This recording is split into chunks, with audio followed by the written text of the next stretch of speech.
इंदौर में 20 सितंबर को हुई एक वृद्ध की हत्या की गुत्थी आखिरकार सुलझ गई। वृद्ध तंत्र मंत्र करता था। बेटे को लगा कि कहीं पिता उसकी बलि न चढ़ा दे, इसलिए उससे पहले बेटे ने पिता की हत्या कर दी।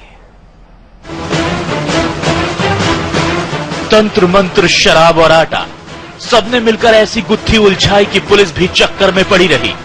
इंदौर के मांगलिया हाई स्कूल के पीछे 25 सितंबर को एक वृद्ध की सड़ी गली लाश मिली थी। पहचान हरनाथ के तौर पर हुई। लाश 5-6 दिन पुरानी थी और हाथ पैर पर आटा लगा हुआ था। बस इसी आटे ने पुलिस को चक्कर में डाल दिया। तरह तरह के कयास लगाए। हम लोगों का मानना था कि हो सकता है कि किसी के घर में घुसा होगा, कहीं किसी महिला से कोई विवाद होगा जो आटा होकर मार रही होगी, क्योंकि इसकी एक आम शोहरत थी कि इसकी पत्नी चूंकि मर गई थी, ये शराब के नशे में किसी के घर में घुस जाता था। हरनाथ की हरकतें और आदतें ऐसी थी कि जांच तो जारी थी, लेकिन सिरे पर नहीं पहुंच रही थी। तांत्रिक था, नशे में किसी के भी घर में घुस जाता था, कई दिन घर नहीं लौटता था। पुलिस को उलझने के लिए इतना काफी था।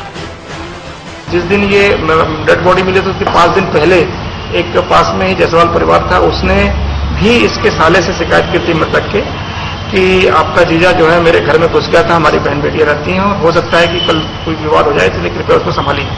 तो हम लोगों के पास ऐसे कई ऐसे आयाम थे कि ऐसा लगा कि शायद घटना इन्होंने घटित किया है। उनसे काफी पूछताछ किया गया। कुछ जगहों पर जो शराब की दुकान है वहां पर भी पूछताछ किया गया कि शराब की दुकान पर कौन कौन बैठा था, वहां भी कोई जानकारी नहीं मिल पाई। पुलिस को आखिर में गोविंद पर शक हुआ कि पिता 6 दिन से लापता था, लेकिन उसने पुलिस में रिपोर्ट क्यों नहीं की। पूछताछ की तो गोविंद ने सच उगल दिया कि खाना बनाते वक्त हरनाथ आटे के पुतले बना रहा था। उसे डर लगा कि तांत्रिक पिता कहीं उसकी बलि न दे दे।